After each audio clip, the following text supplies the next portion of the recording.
ఏడంతస్తుల భవనం కూలిపోయిన అంజయ్ నగర్ లో అనుమతులు లేని ప్రమాదకరంగా ఉన్న భవనాలను సిఎంసి అధికారులు ఇప్పుడు కూల్చేస్తున్నారు. మరికొద్దిసేపట్లో ఏం జరగబోతోందో తెలుసా? మరికొద్దిసేపట్లో 4 అంతస్తుల భవనాన్ని సిఎంసి అధికారులు కూల్చబోతున్నారు. హైదరాబాద్ లో 2 రోజుల క్రితం అధికారులు ఆ బిల్డింగ్ లో ఉన్న వారిని ఖాళీ చేయించారు. 4 రోజుల నుంచి అనుమతులు లేని ప్రమాదకరంగా ఉన్న 2 భవనాలను తొలగించారు. ఈ రోజు నిర్మాణాలన్నీ కూల్చివేయనున్నారు. మరింత సమాచారం మా ప్రతినిధి సుజాత అందిస్తారు. సుజాత, ఈ 4 అంతస్తుల భవనాన్ని కూల్చడానికి ఎటువంటి ఏర్పాట్లు చేశారు? నిజానికి మనం డే 1 నుంచి 7 అంతస్తుల భవనం కూలిపోయిన రోజు నుంచి మనం అనుకుంటూనే ఉన్నాం. అధికారులపై తీసుకుంటున్న చర్యలేంటి? ఇది కేవలం సిఎంసి పరిధిలోనేనా? 3 కార్పొరేషన్ల పరిధిలో తీసుకుంటున్న చర్యలేంటి? ఎన్ని బిల్డింగ్స్ ఐడెంటిఫై చేశారు? ఎన్ని నిర్మాణంలో ఉన్నాయి? ఎన్ని కంప్లీట్ అయ్యాయి అన్న దానిపైన.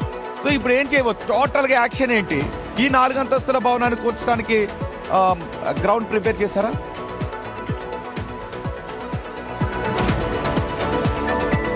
రోహిత్, ఈ భవనం కూడా సాజిద్ నిర్మాణం చేసి మరొకరికి అమ్మినట్లుగా సిఎంసి అధికారులు గుర్తించారు. 4 అంతస్తులు G+4 పెంట్ హౌస్ ని నిర్మించాడు. కాలువ మీద అనుమతులు లేనటువంటి నిర్మాణాలు కావడంతోనే కూల్చివేతలకి రంగం సిద్ధం చేశారు. మీరు బిగ్ టీవీ స్క్రీన్ మీద చూడొచ్చు. అక్కడ డిఆర్ఎఫ్ టీమ్ అక్కడ లోపల హాస్టల్లో ఉన్నటువంటి చెప్పండి, అది ప్రభుత్వ భూమా ఆ బిల్డింగ్? అది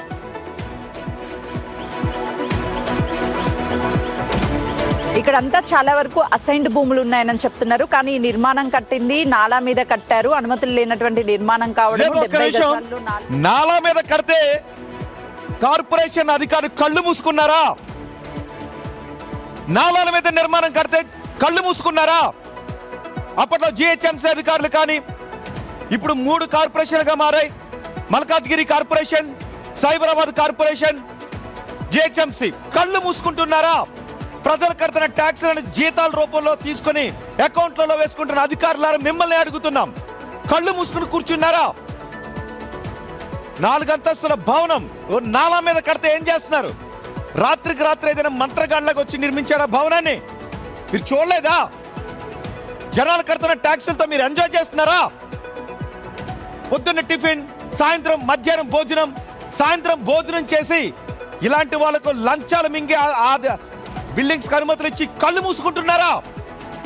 జనాలు కడుతున్న ట్యాక్సులను జేబులో వేసుకుని అకౌంట్లలో వేసుకుని వాళ్ళు ఇచ్చిన లంచాలతో జల్సాలు చేస్తూ కళ్ళు మూసుకున్నారా? మిమ్మల్ని అడుగుతుంటా, కార్పొరేషన్ అధికారులారా, మీకు జాబులు చేసే అర్హత లేదు. మీకు జాబులు చేసే అర్హత లేదు. 3 కార్పొరేషన్ కమిషనర్లు కూడా అడుగుతున్నా, ఏం చేస్తున్నారు మీ అధికారులు? లంచాలు మేస్తున్న మీ అధికారులపై మీరు తీసుకుంటున్న చర్యలు ఏంటి? వస్తారా బిల్డింగ్ దగ్గరికి? బిగ్ టీవీ ప్రతినిధి కూడా అక్కడే ఉన్నారు. నాలా మీద ఎన్ని రోజుల్లో కట్టాడు?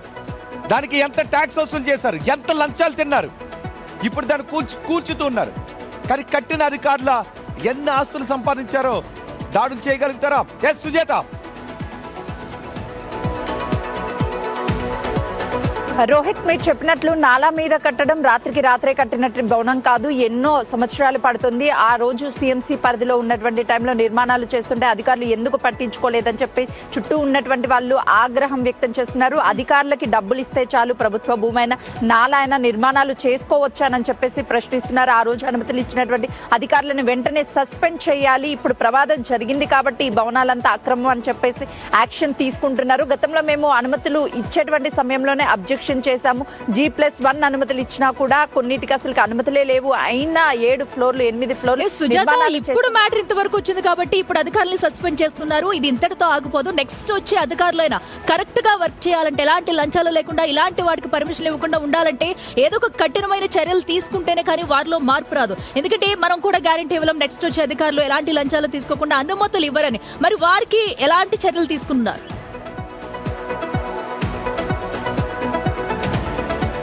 ఎక్కడైనా నిర్మాణాలు అనుమతులు లేకుండా జరిగితే ఖచ్చితంగా అధికారిని సస్పెండ్ చేస్తామని సిఎంసి కమిషనర్ సృజన చెప్తున్నారు. అయితే ఏ ఎంప్లాయీ అయినా సరే అనుమతులు లేనటువంటి నిర్మాణాలు చేసేటువంటి సమయంలో ఖచ్చితంగా సైట్ ని విజిట్ చేయాలి. ఆ నిర్మాణాలను వెంటనే ఆపేయాలని చెప్తున్నారు. అయితే బిల్డింగ్ కట్టినటువంటి వాళ్ళ మీద యాక్షన్ తీసుకుంటాము, అధికారులని సస్పెండ్ చేస్తాము అని చెప్తున్నారు. ప్రమాదం జరగకముందే ఇక నుంచి ఐడెంటిఫై చేస్తాం, గతంలో జరిగినటువంటి తప్పిదాలు మళ్ళీ జరగకుండా చూస్తామని చెప్తున్నారు. కానీ ఇప్పుడు మీరు చూస్తున్నటువంటి భవనము G+4 కట్టారు, కానీ ఇది ప్రభుత్వ ప్రభుత్వ భూమి అని కొంతమంది చెప్తున్నారు, కొంతమంది నాలా మీద ఉంది అని చెప్తున్నారు. అనుమతులు లేకుండా కట్టినా కూడా అధికారులు చర్యలు ఇన్ని రోజులు తీసుకోలేదు. ఒకసారి మీరు సెట్ బ్యాక్స్ ని చూస్తే ఇక్కడ కూడా మీకు ఆ బిల్డింగ్ కి సంబంధించి సెట్ బ్యాక్స్ 4 అంతస్తుల భవనాన్ని ఇప్పుడు కూల్చుతున్నారు అంటేనే ఎన్ని వ్యయ ప్రయాసలు. కట్టేటప్పుడే అధికారులు అడ్డుకుని ఉండుంటే ఇది లేకపోయినా అంటే అక్రమం కాబట్టే కూల్చుతారు. ఎదురు ఇటు నాలా మీద ఉందా, తక్కువ స్థలంలో ఉందా, ఇవన్నీ అక్రమ బిల్డింగ్ లేచింది.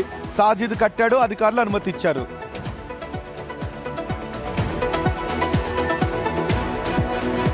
అంటే ప్రమాదం జరిగిన తర్వాత మాత్రమే అధికారులు అప్రమత్తమవుతున్నారు. అంజయ్ నగర్ లో దాదాపు 125కి పైగానే 70 గజాల్లో నిర్మాణాలు 4 నుంచి 6 ఫ్లోర్లు కట్టారని చెప్పేసి అధికారులు ఐడెంటిఫై చేశారు. కానీ అధికారులు మాత్రం ఇప్పుడు ఐడెంటిఫై చేశారు, కానీ గతంలో ఎందుకు చర్యలు తీసుకోలేదు? ఈ రోజు ఆ భవనాన్ని కూల్చివేయాలన్నా సరే మీరు చూస్తున్నటువంటి బాహుబలి దగ్గరకు వచ్చి కూల్చడానికి ఆ మిషన్ రాలేకపోతుంది. అలాంటిది ఏదైనా ప్రమాదం జరిగినప్పుడు అంబులెన్స్ లేదా ఏదైనా రావాలంటే ఫైర్ వెహికల్ రావాలి అంటే ఎలా ఫైర్ యాక్సిడెంట్ జరిగింది అంటే అక్కడ ఎలాంటి పరిస్థితులు ఉంటే అర్థం చేసుకో. సుజాత, అసలు సాజిద్ ఎక్కడున్నాడు?